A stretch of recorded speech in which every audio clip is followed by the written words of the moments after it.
আপনারা দেখছেন পশ্চিমবঙ্গের জনপ্রিয় নিউজ পোর্টাল চ্যানেল ভারত বিকাশ নিউজ এক্সপ্রেস। আজ 12ই অক্টোবর রবিবার কুলটি বিধানসভার অন্তর্গত ভারতীয় জনতা পার্টির মণ্ডল 1-এর পক্ষ থেকে বরাকরের একটি বেসরকারি অনুষ্ঠান হলে বিজয় সম্মেলন অনুষ্ঠিত হয়। এই সভার মুখ্য আয়োজকের ভূমিকায় ছিলেন মণ্ডল 1-এর প্রেসিডেন্ট সঞ্জু ঘোষ। এদিন অনুষ্ঠান হলে বিধায়ক অজয় কুমার পোদ্দার উপস্থিত হতেই কার্যকর্তারা আনন্দে উচ্ছ্বসিত হয়ে ওঠেন। এই দিন প্রথমেই বিধায়ক অজয় কুমার পোদ্দার ভারত মাতা, ডক্টর শ্যামাপ্রসাদ মুখার্জি ও পণ্ডিত দীনদয়াল উপাধ্যায়ের প্রতিকৃতিতে পুষ্প বিতরণ করেন শ্রদ্ধার সাথে। এরপর মণ্ডল 1-এর পক্ষ থেকে গেরুয়া উত্তরীয় পরিয়ে বরণ করে নেওয়া হয় বিধায়ক অজয় কুমার পোদ্দারকে। অনুষ্ঠানে বিশেষভাবে আমন্ত্রিত ছিলেন বারাবণী বিধানসভার পরিচিত ও লড়াকু কর্মী অরিজিৎ রায়, তাকেও বরণ করে নেওয়া হয়। উপস্থিত ছিলেন মণ্ডল 4-এর প্রেসিডেন্ট সত্যজিৎ দাস, আকাশ চৌহান, সোমনাথ মাঝি, প্রেমদেব দাস সহ বহু নব্য ও পুরানো দিনের কার্যকর্তারা। বিধায়ক অজয় কুমার পোদ্দার নিজের হাতে বেশ কিছু পুরানো দিনের কার্যকর্তাকে উত্তরীয় পরিয়ে সম্মান জানান। এই দিন অরিজিৎ রায় নিজের বক্তব্য রাখতে গিয়ে বলেন যে কুলটি শিল্পাঞ্চলের মানুষের সৌভাগ্য যে ওনারা বিধায়ক অজয় কুমার পোদ্দারের মতন একজন সৎ ও ধার্মিক মানুষকে কাছে পেয়েছেন এবং পাশাপাশি একজন সফল চিকিৎসক রূপে, যিনি গরিব মানুষেরও চিকিৎসা করেন বিনা পয়সায়, এবং পাশাপাশি এও বলেন কুলটির যুব সমাজ কেশব পোদ্দারের মতন একজন লড়াকু যুবনেতাকে পেয়েছেন, যিনি পার্টির জন্য বহুবার শাসক দলের চোখের কাঁটা হয়ে দাঁড়িয়েছেন। এই দিন মণ্ডল 1-এর কার্যকর্তারা বিধায়ক অজয় কুমার পোদ্দারের হাতে একটি মা দুর্গার ভব্য মূর্তি উপহার হিসাবে তুলে দেন।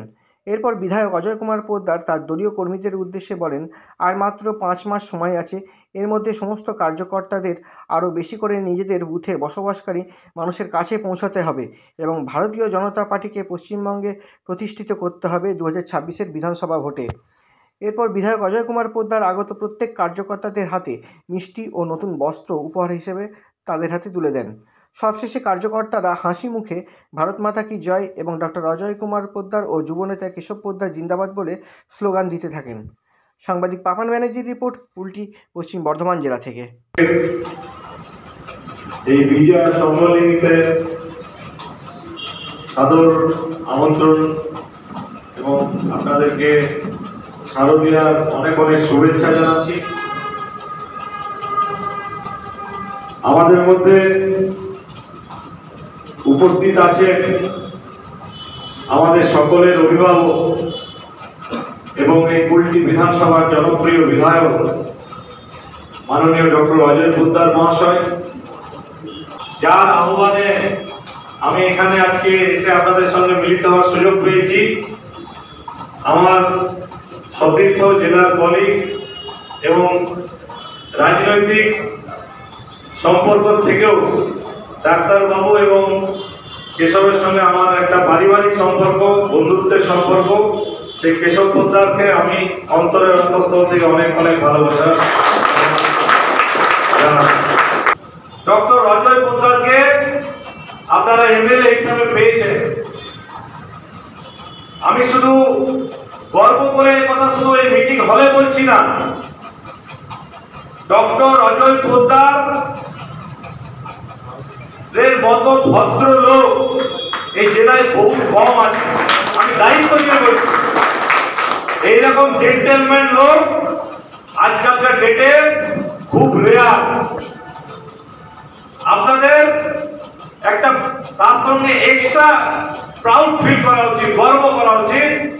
বিধায়ক তো অনেকে আছে, সারা পশ্চিমবঙ্গে 294 জন বিধায়ক আছে, কিন্তু আপনাদের বিধায়ক একটা gentleman human being. Doctor Ajay Poddar তার রাজনৈতিক পরিচয় ছাড়াও তিনি তার প্রফেশন থেকে যে মানুষের হেল্প করেন আমরা দেখি, আমরা খবর পাই, সেটা একটা অনেক বড় ব্যাপার। দ্বিতীয় সম্মেলন করার উদ্দেশ্য আমার বুথ কর্মী, বুথ প্রেসিডেন্ট, শক্তি প্রমুখ আমার বন্ধনের লোক। এসআইআর হতে চলেছে। এসআইআর আগে আমাদেরকে বুথ লিস্ট সংশোধন করতে হবে। এসআইআর নভেম্বর মাসে হবে। যদি নভেম্বর মাসে এসআইআর না করতে যায়, ইলেকশন যদি ডিলে হয়, তো 6 মে যদি পার হয়ে যায় তো গভর্নমেন্ট ডিসলভ হয়ে যাবে। और यदि एसआईआर चलते जाए तो तो 1 कोटी लोक বাদ হবে। দুদিকেই মমতা ব্যানার্জি কোথাও রাহাত নয়, ওই দুদিকেই ফেসে আছে, কোন দিকে যাবে সে রাস্তা খুঁজে পাচ্ছে না। ধারা 355 এখানে লাগু হবে। সমস্ত ডিএম ও এসপি যারা দালালি করছে মমতা ব্যানার্জি, তাদেরকে লাইন হাজির করব, তারা থাকবে না। আপনার মার্চ মাসে ইলেকশন ডিক্লেয়ার হয়ে যাবে। তো এখন অক্টোবর মাস চলছে, 5 মাস সময় আছে। টোটাল দিনে আঙুলে দিনে 5 মাস সময়। এখন সময় দিতে হবে, কাজ করতে হবে, পার্টিকে কিভাবে এগিয়ে নিয়ে যেতে হবে, তাহলে বাংলা বাঁচবে না। হিন্দুদের এটা আখেরি লড়াই, ইয়ার পরে আর যুদ্ধ নয়, ইয়ার পরে আর ভোট নয়। পশ্চিম বাংলাকে যদি বাঁচাতে হয় 2026-এ আমাদেরকে জয়লাভ করে এখানে সরকার গঠন করতে হবে। এটাই বলে আমি শেষ করছি। আপনাদেরকে ঠিক করবে, তাই আমি ডাক্তারবাবুকে যা বলবো যে ডাক্তারবাবু শুরু করবেন।